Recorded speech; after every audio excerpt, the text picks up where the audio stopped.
بسم اللہ الرحمن الرحیم۔ السلام علیکم ورحمۃ اللہ وبرکاتہ۔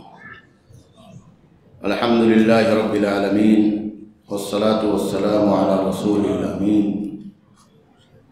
وعلی آلہ وصحابہ الطیبین الطاہرین، اما بعد۔ قال اللہ تبارک وتعالی فی کلامہ المجید: اعوذ باللہ من الشیطان الرجیم، بسم اللہ الرحمن الرحیم۔ وَتَزَوَّدُوا فَإِنَّ خَيْرَ الزَّادِ التَّقْوَى وَاتَّقُونِ يَا أُولِي الْأَلْبَابِ۔ قابل صد احترام معزز علماء کرام،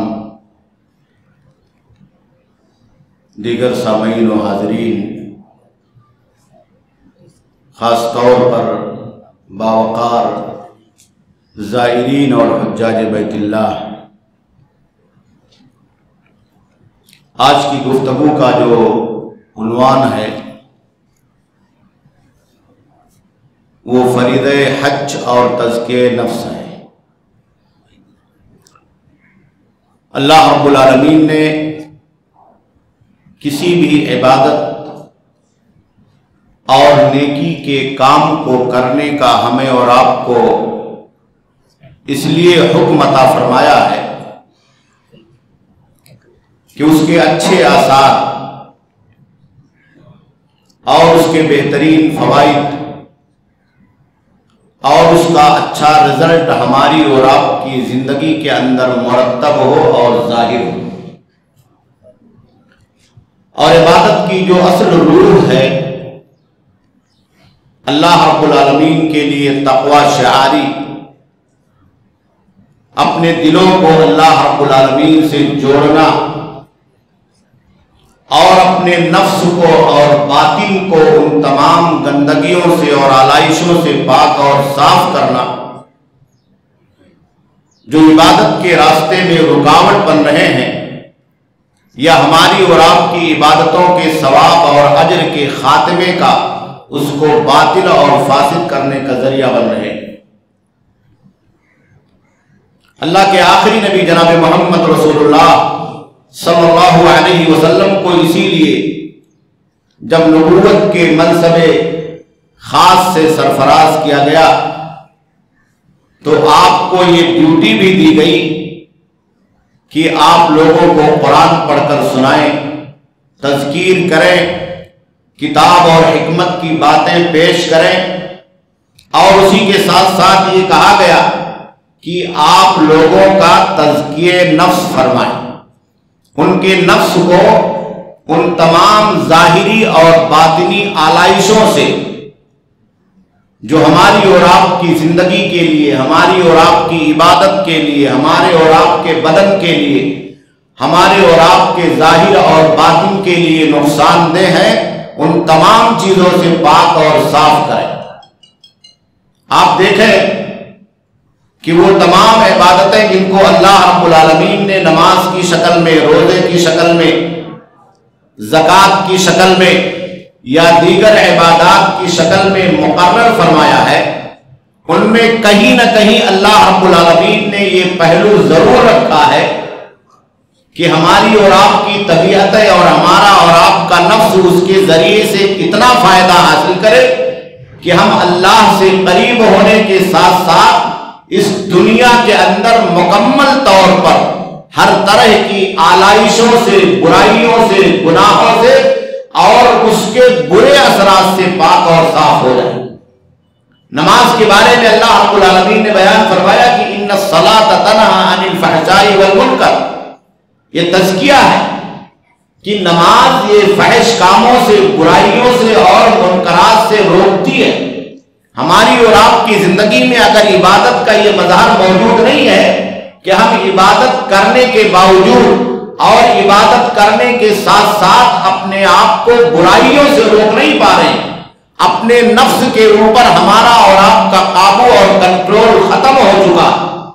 نفس امارہ بالسوء کا ہماری اور آپ کی طبیعتوں پر، ہماری اور آپ کی روحوں پر اور ہمارے اور آپ کے نفس پر غلبہ ہو چکا ہے، تو آپ یہ سمجھیے کہ عبادت سے جو تزکیہ ہمیں اور آپ کو ملنا تھا، اس کا جو نتیجہ اور رزلٹ ہمیں اور آپ کو ملنا تھا، اور جو قربت ہمیں اور آپ کو اس عبادت کے ذریعے سے اللہ رب العالمین تک حاصل کرنی تھی، وہ تمام چیزیں فوت ہو جا رہی۔ ایسے ہی روزے کا مقصد ہے، ایسے ہی زکوٰۃ کا معاملہ ہے۔ اللہ کے نبی صلی اللہ علیہ وسلم نے ان تمام چیزوں کو بالکل واضح کرتے ہوئے ہمارے اور آپ کے سامنے تزکیہ نفس کا معاملہ مکمل طریقے سے کھول کر کے رکھ دیا۔ بلکہ قرآن مجید میں تو اللہ رب العالمین نے بیان فرمایا، قد افلح من تزکا، قد افلح من زکاہا، جس نے اپنے نفس کو پاک اور صاف کر لیا، جس نے اپنی طبیعت کو، اپنی روح کو پاک اور صاف کر لیا، اپنے ظاہر کو اپنے باطن کے ساتھ پاک اور صاف کر لیا، اپنے اندرون خانہ کو، اپنے باہر کے اعمال کو، دونوں کو پاک اور صاف کر لیا، تو وہی آدمی کامیاب اور کامران۔ اللہ کے نبی جناب محمد رسول اللہ صلی اللہ علیہ وسلم نے اسی لیے ظاہری اعمال میں بھی پاکی کا خیال رکھا ہے اور اس کا حکم عطا فرمایا۔ اگر آپ نماز پڑھتے ہیں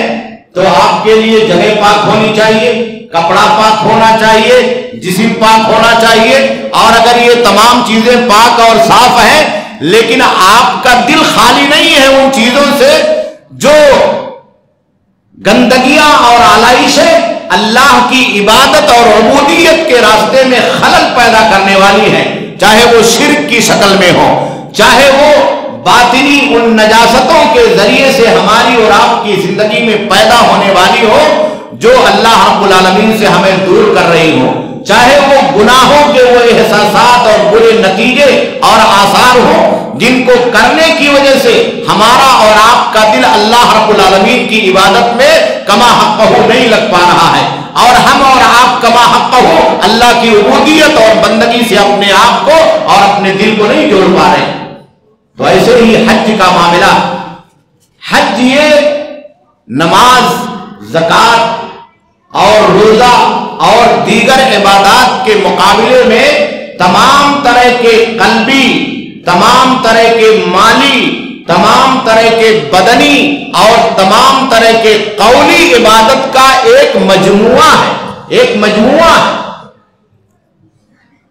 اللہ کے آخری نبی جناب محمد رسول اللہ صلی اللہ علیہ وسلم نے اسی لیے حج کی آپ جو فضیلتیں سنتے ہیں وہ بڑی فضیلت اسی لیے رکھی ہے کہ ہم اور آپ ان تمام مراحل سے گزر کر کے اور ہم اور آپ ان تمام امور سے گزر کر کے اپنے آپ کو اس مقام پر کھڑا کریں جس مقام پر اللہ رب العالمین ہمارے اور آپ کے حج کو حج مبرور کا درجہ عطا کرنے والا۔ اور اگر یہ چیزیں نہ پیدا ہوں تو ظاہر سی بات ہے وہ فضیلتیں، وہ مقام، وہ ثواب، وہ درجہ ہمیں اور آپ کو نہیں مل سکتا ہے، نہیں حاصل ہو سکتا ہے جو ہمیں اور آپ کو حج کے ذریعے سے اور حج میں اپنے نفس کو اللہ رب العالمین سے جوڑ کر کے، برائیوں سے پاک کر کے، گندگی سے پاک کر کے، برے اثرات اور نتائج سے پاک کر کے ہمیں اور آپ کو حاصل کرنا۔ اسی لیے آپ دیکھیں کہ اللہ رب العالمین نے جس آیت کریمہ میں حج کی فرضیت کا یا حج کے اشہر کا ذکر کیا ہے کہ الحج اشہر معلومات، کہ حج کے متعین مہینے، فمن فرض فیہن الحج فلا رفث ولا فسوق ولا جدال فی الحج۔ یہ ظاہری طور پر اور باطنی طور پر ایک حج پر جانے والے کو، اس کا ارادہ رکھنے والے کو اپنے آپ کو ایسا پاک اور صاف بنا لینا ہے، ایسا پاک اور صاف بنا لینا ہے کہ وہ ان حلال چیزوں کے بھی بعض مراحل میں حالت احرام میں قریب نہ جائے جن کو اللہ رب العالمین نے اس سے پہلے اس کے لیے حلال کر رکھا تھا، وہ بھی اس کے لیے حرام۔ آپ کے لیے سر کا ڈھانپنا، سر کا کھولنا حلال تھا، آپ کے لیے سلا ہوا کپڑا اور لباس پہننا حلال تھا، آپ کے لیے اپنی بیوی کے پاس جانا حلال تھا، لیکن آپ حالت احرام میں ہو گئے، آپ نے تلبیہ پڑھ لیا، آپ نے نیت کر لی، آپ نے احرام کا لباس اوڑھ لیا، تو سب سے پہلے اپنے آپ کو، ہمیں اور آپ کو ان تمام چیزوں سے پاک اور صاف کرنا ہے جو پیارے نبی صلی اللہ علیہ وسلم کے احکام کے مخالف یا جن سے پاک ہونے کا، دور رہنے کا اللہ نے اور اللہ کے نبی صلی اللہ علیہ وسلم نے حکم عطا فرمایا۔ تو اللہ رب العالمین نے کہا فلا رفث ولا فسوق ولا جدال فی الحج، حج میں رفث نہیں ہونا چاہیے، فحش گوئی زبان کے ذریعے سے یا بعض صورتوں اور حالتوں میں، حالت احرام میں اپنی بیوی کے پاس جانا، تعلقات استوار کرنا، یہ ایسی پاکی ہے جو انسان کو اس عبادت میں اپنے رب سے قریب تر کرتی۔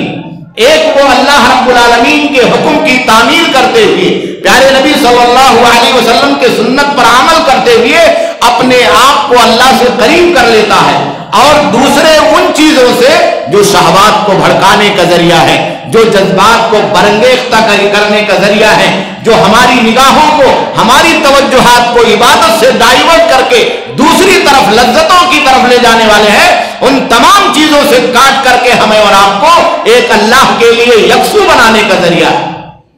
تو اللہ رب العالمین نے کہا کہ فلا رفث، کوئی رفث نہیں ہونا چاہیے، آپ یکسو ہو جائیے۔ یہاں تک کہ آپ کے پاس بیوی ہے تو بیوی کے پاس بھی آپ کو نہیں جانا، آپ کی توجہ دنیا کی لذتوں میں نہیں ہونا چاہیے، خواہشات کی لذتوں میں نہیں ہونا چاہیے، تمناؤں میں نہیں ہونا چاہیے، انسانی شہوات اور جذبات کی طرف نہیں ہونی چاہیے۔ ولا فسوق،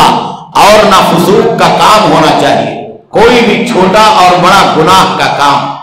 انسان اس ارض مقدس پر حاضر ہوا اور اس کو اس پاک سرزمین پر قدم رکھنے کا موقع ملا، لاکھوں کی دولت لگا کر کے،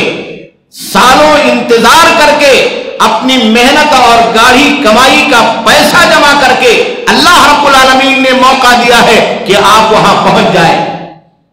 اس بارگاہ میں آپ کو حاضری کا شرف ملا ہے۔ تو آپ کو چاہیے کہ آپ کی زبان پاک ہو، آپ کو چاہیے کہ آپ کی نگاہ پاک ہو، آپ کو چاہیے کہ آپ کا دل پاک ہو، آپ کو چاہیے کہ آپ کی فکر پاک ہو، آپ کو چاہیے کہ وہ تمام چھوٹے اور بڑے گناہ کے اور برائی کے اعمال جس کو بسا اوقات انسان انسانی تقاضوں کے ناطے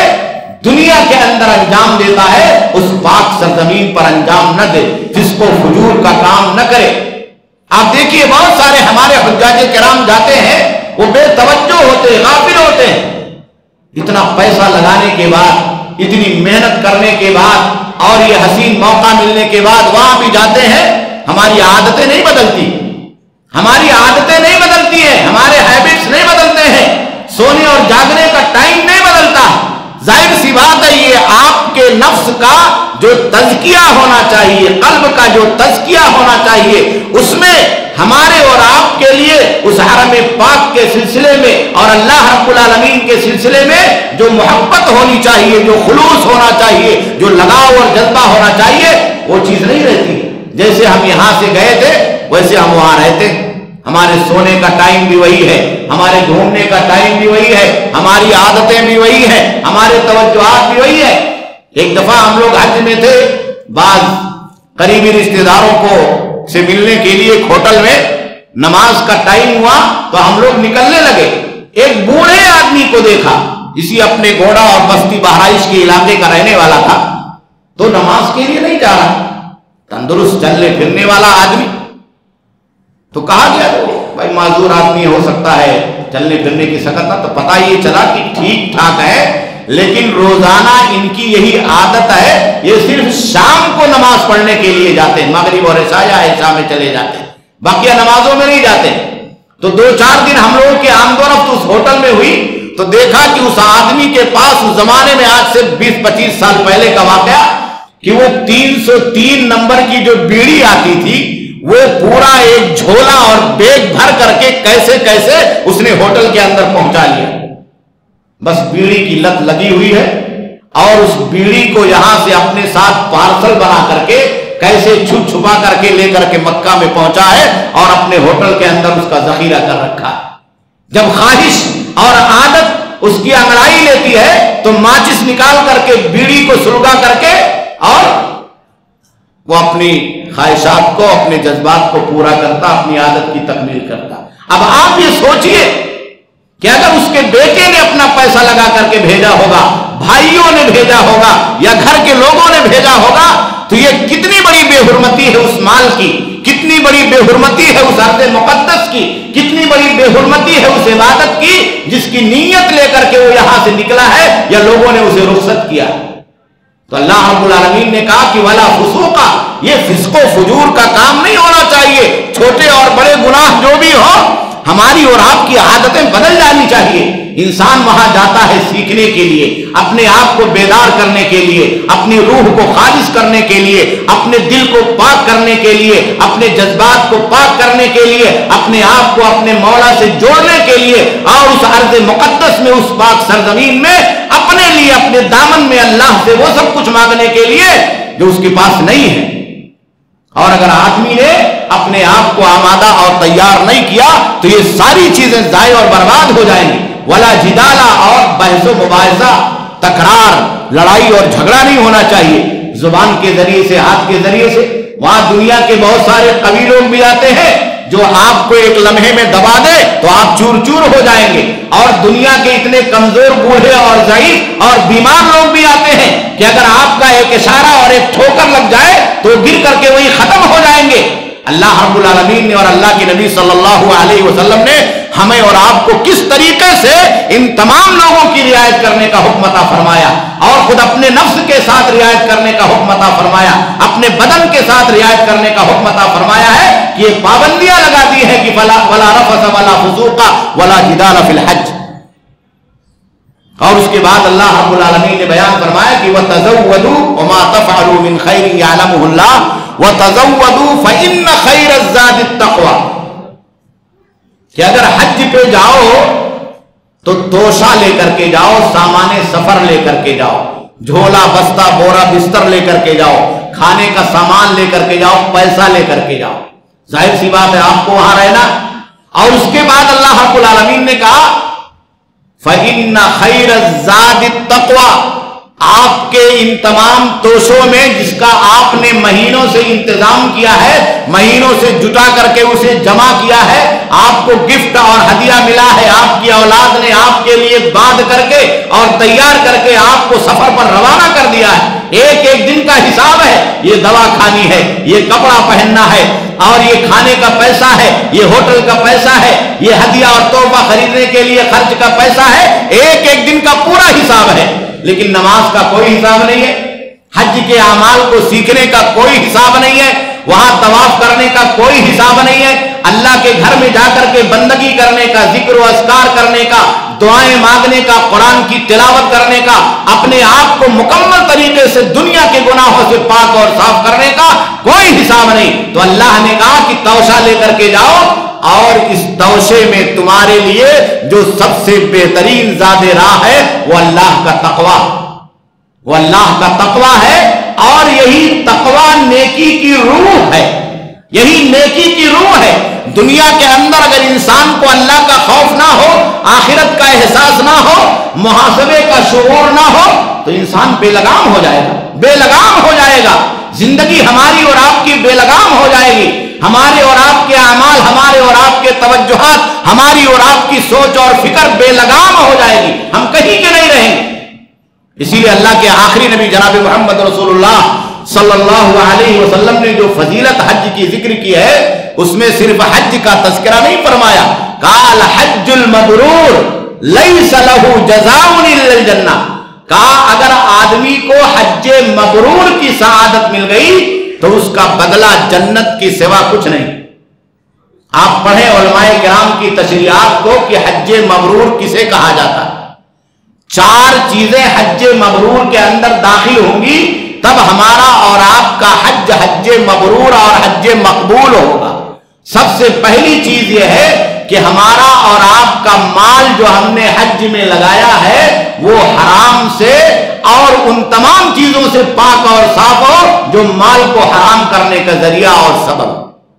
مال طیب ہو، پاک مال، تو مال کو ہی پہلے پاک کرنا۔ اور دوسری شرط یہ ہے کہ ہم اور آپ حج کے تمام اعمال کو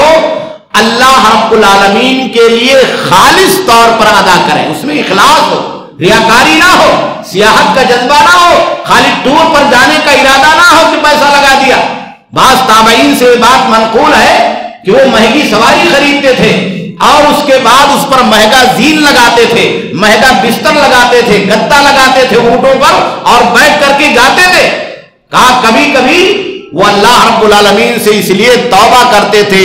اور استغفار پڑھتے تھے اور ان کو یہ شک ہوتا تھا کہ ہمارا حج مقبول ہوا یا نہیں ہوا، کہ جب اپنی سواری کو دیکھتے کہ ہماری سواری بہت مہنگی ہے تو ذرا سا کالر ٹائٹ ہو جاتا کہ میری سواری بہت اچھی ہے، اور جب اس سواری کے اوپر زین کاٹھی کو اور کپڑے کو دیکھتے تو ذہن میں عجب اور تکبر پیدا ہو جاتا کہ دوسرے لوگ پیدل جا رہے ہیں، دوسرے لوگوں کے پاس اچھی سواری نہیں ہے، دوسرے لوگوں کے پاس سونے کے لیے عمدہ بستر نہیں ہے، میرے پاس تو اتنے انتظامات ہیں اور اتنے انتظامات لے کر کے میں حج پر آیا ہوں۔ تو یہ تصور ہوتا کہ کہیں ہمیں حج کا ثواب ملے گا یا نہیں ملے گا، ہمارا حج مبرور ہوگا یا نہیں ہوگا۔ تو یہی توجہ ہونی چاہیے کہ اگر ہمارا اور آپ کا ذہن ڈائیورٹ ہو دنیا کی طرف، ہمارا اور آپ کا ذہن ڈائیورٹ ہو ریاکاری کی طرف، ہمارا اور آپ کا ذہن ڈائیورٹ ہو لوگوں کے حمد و ثنا کی طرف، ہمارا اور آپ کا ذہن ڈائیورٹ ہو دنیا کی چاہتوں کی طرف کہ لوگ ہمیں کچھ کہیں گے، ہمیں کوئی بڑا مقام دیں گے کہ فلاں کو دیکھو اتنا پیسہ لگا کر کے اتنے بڑے 5 اسٹار ہوٹل میں جا کر کے اتنے بڑے ٹور سے جا کر کے اس نے حج کیا ہے تو میرا مقام کتنا بلند ہوگا۔ میرے بھائیوں اور دوستو، اللہ کے آخری نبی جناب محمد رسول اللہ صلی اللہ علیہ وسلم نے حج مبرور کے لیے یہ شرط رکھی ہے کہ اخلاص ہو اس کے اندر، اور تیسری چیز یہ ہے کہ وہ سنت کے مطابق ہو۔ حج کے اعمال بہت باریک ہیں، بہت باریک ہے، چھوٹے چھوٹے اعمال ہیں۔ آدمی یہ سوچتا ہے کہ اس کو کرنے سے، یا اس کو اگر ہم نے ایسے کر لیا، اس کو ہم نے ویسے کر لیا، بھیڑ ہے تو ہم نے اپنی طبیعت سے کر لیا، اور وہاں جانے کا راستہ نہیں ہے تو ہم نے یہاں پر ادا کر لیا، وہاں پہنچ نہیں سکتے ہیں تو ہم نے اس کو یہاں بجا لایا۔ میرے بھائیوں نہیں، اللہ کے نبی صلی اللہ علیہ وسلم نے جو طریقہ سکھایا ہے وہ سنت کے مطابق آپ کو ادا کرنے کی کوشش کرنا، ارکان کو، واجبات کو، سنن کو۔ یہی تقویٰ کا تقاضا ہے۔ آپ کے دل میں اگر سچی محبت ہے اور اگر آپ اپنے مولا سے قرب چاہتے ہیں، اللہ کی جنت چاہتے ہیں اور اس حج کو حج مبرور بنانا چاہتے ہیں، تو سب سے پہلے آپ کے سامنے پیارے نبی جناب محمد رسول اللہ صلی اللہ علیہ وسلم کی سنت ہونی چاہیے۔ اور چوتھی چیز یہ ہے کہ آپ کا حج چھوٹے اور بڑے گناہوں سے پاک اور صاف،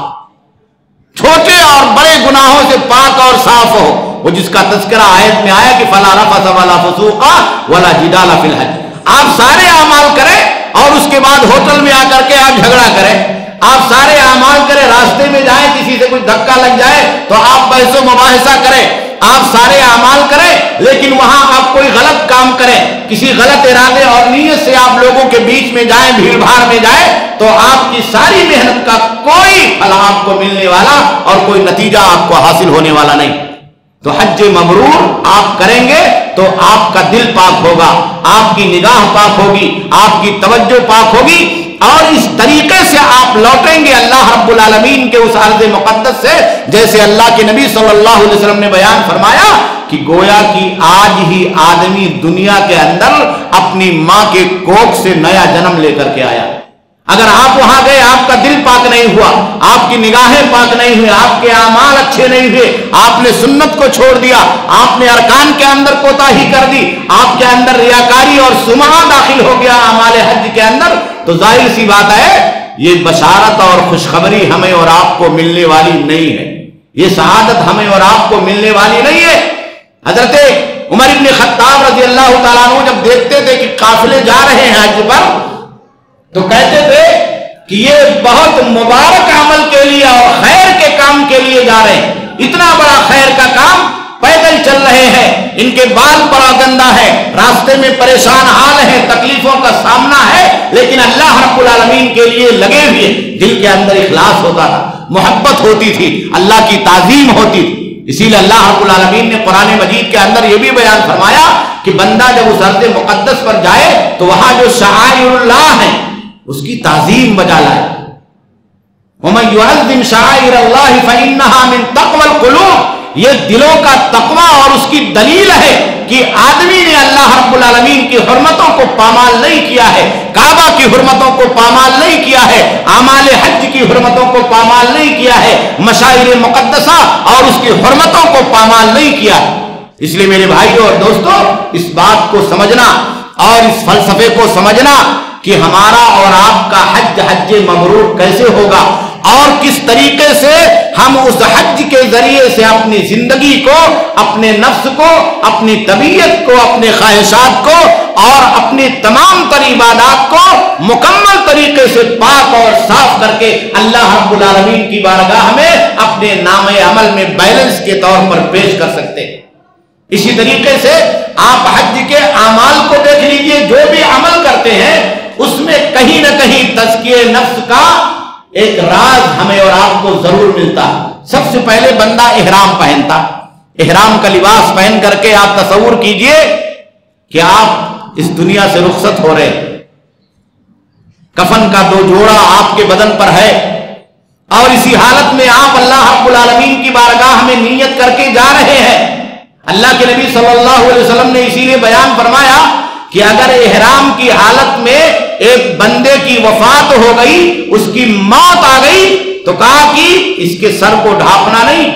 اسے غسل مت دینا، اسی کپڑے کے اندر اسے کفن پہنا دینا، دوسرا کپڑا مت تبدیل کرنا، احرام کا لباس ہی اس کے لیے کفن ہوگا، کیونکہ قیامت کے دن اس کی پہچان ہوگی۔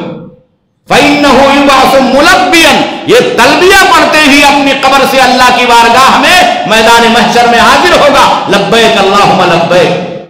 تو یہ توجہ ہماری اور آپ کی زندگی میں پیدا ہو جائے کہ ہم سفر آخرت پر جا رہے ہیں، ہم دنیا کے آخری سفر پر روانہ ہو رہے ہیں، اور حج کا یہ سفر ہمیں اور آپ کو اللہ رب العالمین تک پہنچانے والا ہے۔ زندگی کے خاتمے کا احساس ہو، لذتوں کے خاتمے کا احساس ہو، غرور کے چلے جانے کا احساس ہو، متاع دنیا کے ختم ہو جانے کا احساس ہو، تو ہمارا اور آپ کا حج کامیاب ہو جائے گا۔ حضرت انس بن مالک رضی اللہ تعالیٰ عنہ اور بعض تابعین سے بات منقول ہے کہ جیسے ہی وہ احرام کا لباس پہنتے تھے، اپنی زبان پر تالا لگا لیتے تھے، تالا لگا لیتے تھے، کہیں ایسا نہ ہو کہ حالت احرام میں اور حج کے اعمال کو انجام دینے میں ہم زیادہ بولیں، زیادہ گفتگو کریں، زیادہ بات کریں تو ہماری زبان بھٹک جائے، ہماری زبان سے کوئی خطا ہو جائے، ہماری زبان سے کوئی غلط بات نکل جائے، کوئی فحش القول کے ہم شکار ہو جائے، یہاں تک کہ میدان عرفہ سے لوٹ کر کے حج کو مکمل کر کے منا کے اندر آتے تھے تو اس کے بعد پھر دھیرے دھیرے وہ لوگوں سے گفتگو کرنا شروع کرتے تھے۔ تو یہ ہماری اور آپ کی زندگی میں اعمال حج میں اور حج پر جانے والے لوگوں کا وتیرہ ہونا چاہیے کہ وہ ان چیزوں کا احساس اپنے حج کے اعمال میں زندہ رکھیں۔ آپ تلبیہ پکارتے ہیں، تلبیہ یہ تزکیہ نفس کا ایک بہت بڑا مظہر ہے جو ہمیں اور آپ کو اللہ کی عبودیت یاد دلاتا ہے، اللہ کی بندگی یاد دلاتا ہے، اللہ کی توحید کو یاد دلاتا ہے، اور اس دنیا کے اندر اللہ رب العالمین کی طاقت کا، اللہ کی قوت کا، اللہ رب العالمین کے مختار کل ہونے کا اور کائنات کے ذرے ذرے پر اللہ رب العالمین کے تصرف کا حق رکھنے کا ہمیں اور آپ کو احساس دلاتا ہے۔ آپ لبیک اللہم لبیک پڑھیں تو دل سے آپ کی توحید نکلنی چاہیے، آپ کے دل سے شرک اور اس کی غلاظت کا خاتمہ ہونا چاہیے۔ وہ تمام جگہیں یا ہماری اور آپ کی زندگی کے وہ تمام چھوٹے اور بڑے اعمال جہاں کہیں نہ کہیں ہم اور آپ شرک میں مبتلا ہو جاتے ہیں، چھوٹے چھوٹے شرکیات اور اس کے گناہوں میں مبتلا ہو جاتے ہیں، ان تمام چیزوں سے توبہ ہونی چاہیے۔ بہت سارے لوگ آپ نے ابھی سنا ہے کہ مدینہ جاتے ہیں تو خطوط لے کر کے جاتے ہیں۔ اب آپ یہ سوچئے ان کے حج کا کیا حال ہوگا۔ وہ قبر رسول کی زیارت کرنے کے ساتھ وہاں وہ خط بیچتے ہیں، وسیلہ مانگتے ہیں اور نہ جانے کیا کیا مانگتے ہیں۔ ہم لوگ وہاں حج کے سیزن میں کام کرتے تھے تو حج کے ایام میں اور رمضان کے مہینے میں خطوط جمع کرتے تھے، اس کو پڑھا جاتا تھا، دیکھا جاتا تھا۔ ایک آدمی نے ایک خط لکھا، وہاں جو امام حرم ہمارے استاد ہیں شیخ علی عبد الرحمن الحذیفی صاحب، جو ابھی بھی امام ہے اور ان کے صاحبزادے بھی امام ہے مدینہ کے اندر، مدینہ کے مشہور قرہ میں سے ہے، بلکہ امام القرہ کہا جائے تو کوئی بیجا نہیں ہوگا۔ تو ایک خط پاکستان سے پوسٹ کارڈ کی شکل میں ان کے پاس کسی نے بھیجا، اردو میں لکھا ہوا تھا، اس پہ پتہ لکھا ہوا تھا کہ مدینہ کے امام علی عبد الرحمن حذیفی صاحب کو ملے، تو کسی نے ڈھونڈتے ڈھونڈتے ان کو دے دیا۔ تو اس میں 2 کارڈ تھے، ایک کارڈ پر لکھا ہوا تھا کہ امام صاحب کو عید کی مبارکباد ہو، اور دوسرے کارڈ پر لکھا ہوا تھا کہ امام صاحب کی ذمہ داری ہے کہ یہ دوسرا کارڈ جو اللہ کے نبی صلی اللہ علیہ وسلم کے نام سے ہے کہ آپ کو عید کی مبارکبادی ہو، وہ روضہ رسول میں پیش فرما دو۔ اب آپ یہ سوچئے کتنی بڑی جہالت ہے، ہمارے قلب کے اندر وہ احساس نہیں ہے کہ حج کی عبادت ہم کیوں کرنے کے لیے جا رہے ہیں، اس کا مقصد کیا ہے؟ اس کا مقصد تلبیہ سے ظاہر ہوتا ہے، لبیک اللہم لبیک لبیک لا شریک لک لبیک۔ تو اگر شرک اور شرک کے وسائل، شرک کے مظاہر، چھوٹی چھوٹی عادتیں، چھوٹی چھوٹی باتیں جو شرکیات کی طرف لے جاتی ہے، چور دروازہ شرک کا کھولتی ہے، ان تمام خطوط کے ذریعے سے اور کارڈ کے ذریعے سے، جس میں وسیلہ ہوتا ہے، ناجائز وسیلہ ہوتا ہے، ناجائز شفاعت طلبی ہوتی ہے، اور نہ جانے کیا کیا ہوتا ہے، ان تمام چیزوں سے اگر بندہ دور نہیں رہا تو ہمارا اور آپ کا حج فاسد ہو جائے گا، ہمارا اور آپ کا حج خراب ہو جائے گا، اس کا ثواب باطل ہو جائے گا، ہماری اور آپ کی محنت رائگاں اور غارت ہو جائے گی۔ ایسے آدمی طواف کرتا، اللہ کے گھر کا طواف کر رہا ہے، یہ توجہ اور احساس ہونا چاہیے کہ زندگی سے کٹ کر کے اور اس کے لذتوں سے کٹ کر کے وہ اللہ رب العالمین کی بارگاہ میں خالص اللہ کی عبادت کے لیے حاضر ہوا، اللہ کی بندگی کے لیے حاضر ہوا ہے۔ یہ چکر انسان کو اس طریقے سے اللہ رب العالمین کے چکر میں ڈال دیتی ہے کہ انسان پھر اللہ کی محبت سے نکل نہیں سکتا، انسان پھر اللہ رب العالمین کی عبودیت سے نکل نہیں سکتا ہے، انسان پھر اللہ رب العالمین کی اطاعت سے اور اس کی فرمانبرداری سے نکل نہیں سکتا۔ آدمی پھر حج میں مینا کا سفر کرتا، میدان عرفات میں جاتا ہے، آپ تصور کریں کہ وہاں رات میں آدمی کو سونا ہے، مبیت کرنا ہے، اور عرفات میں دن کے اندر وقوف کرنا ہے۔ اسے یہ احساس ہونا چاہیے کہ زندگی کا خاتمہ ہونے والا ہے، اور زندگی کے خاتمے کے بعد ہم اسی طریقے سے جیسے مینا اور میدان عرفات میں اکٹھا ہوئے ہیں، ایسے میدان محشر میں اللہ رب العالمین کی بارگاہ میں ایک ایک پائی کا، ایک ایک لمحے کا، ایک ایک ذرے کا، اور اپنے زبان سے نکلے ہوئے ایک ایک حرف کا حساب و کتاب لیا جانا ہے، اور اس کی بات پرس ہوگی۔ اگر اتنا آدمی کو احساس ہو جائے تو ہماری اور آپ کی زندگی پاک ہو جائے، ہمارا اور آپ کا قلب پاک ہو جائے، اور ہم بالکل پاک اور صاف ہو کر کے اللہ رب العالمین کی اس بارگاہ سے لوٹے تو ہم کو حج مبرور کا ثواب حاصل ہو۔ اللہ کے نبی صلی اللہ علیہ وسلم نے اسی لیے بیان فرمایا کہ ایک حاجی جب اپنے سواری میں قدم کو رکھتا ہے تو وہیں سے ثواب چالو ہو جاتا ہے۔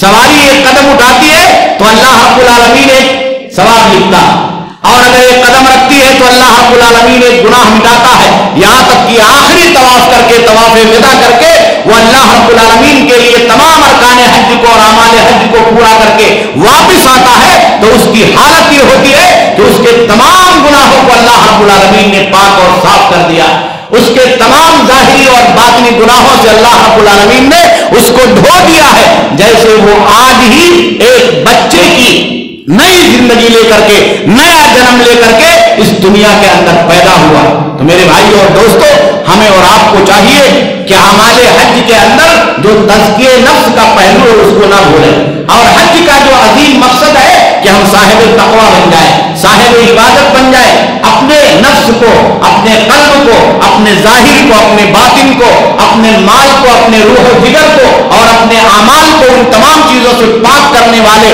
اور صاف کرنے والے بن جائے جو زندگی میں ہمیں اور آپ کو اللہ رب العالمین کے راستے سے روکنے والے۔ بہت سارے ہمارے حاجی بھائی لوٹ کر کے آتے ہیں تو یہ سمجھتے ہیں کہ ہم تو بالکل پاک صاف ہو گئے، اب اس کے بعد چاہے جو کریں، ہم نے نیا جنم لے لیا ہے تو نئے نئے گناہ کریں، ہم نے نیا جنم لیا ہے تو بڑے بڑے گناہ کریں، ہم وہاں سے گناہوں کی پاکی کا پروانہ لے کر کے آئے ہیں تو جو چاہے یہاں کریں۔ نہیں میرے بھائیوں اور دوستو، حج مبرور کی ایک نشانی یہ بھی ہے کہ حج کر کے لوٹ کر آنے والا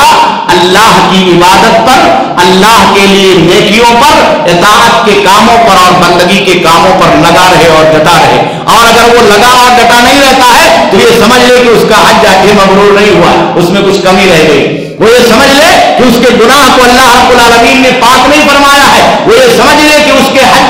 عظیم الشان عبادت جو 30 سے 40 دنوں تک اس نے مکہ مکرمہ کی سرزمین پر اور مدینہ منورہ کی سرزمین پر زیارتوں کی شکل میں ادا کیا ہے، وہ آسمان و زمین کے بیچ میں معلق ہے۔ ابھی اسے چاہیے کہ اللہ سے دعا کرے حج کے بعد کہ اللہ اس کے حج کی نیکیوں کو قبول کر لے، اللہ اسے حج کی عبادت کا مکمل اور بھرپور ثواب دے دے۔ یہ خوش فہمی میں نہ رہے کہ حج کا ٹائٹل لے کر کے، حاجی کا ٹائٹل لے کر کے، عمرے کا ٹائٹل لے کر کے لوٹا ہے تو اس کے لیے اب دنیا کے تمام چور دروازے اور دنیا کے تمام گناہوں کے بند دروازے کھلے ہوئے۔ اللہ رب العالمین سے دعا ہے کہ اللہ رب العالمین ہم تمام لوگوں کو حج کے اعمال کو سنت کے مطابق ادا کرنے کی توفیق عطا فرما۔ اللہ رب العالمین ہم تمام لوگوں کو حج کے ذریعے سے وہ معنوی اور روحانی تصفیہ اپنے قلب کا کرنے کی توفیق عطا فرما جو اصل حج کا مقصد ہے۔ اللہ رب العالمین جو لوگ حج پر جا رہے ہیں ان کے سفر کو آسان فرما، اور اللہ رب العالمین انہیں سنت کے مطابق حج کرنے کی سعادت نصیب فرما۔ اللہ رب العالمین جن کو حج کی توفیق اور سعادت نہیں ملی ہے، اللہ رب العالمین ان کو بھی آئندہ زمانے میں حج کی اور حرمین شریفین کی زیارت کی سعادت اور توفیق نصیب فرما۔ ربنا تقبل منا انک انت السمیع العلیم، والسلام علیکم ورحمۃ اللہ وبرکاتہ۔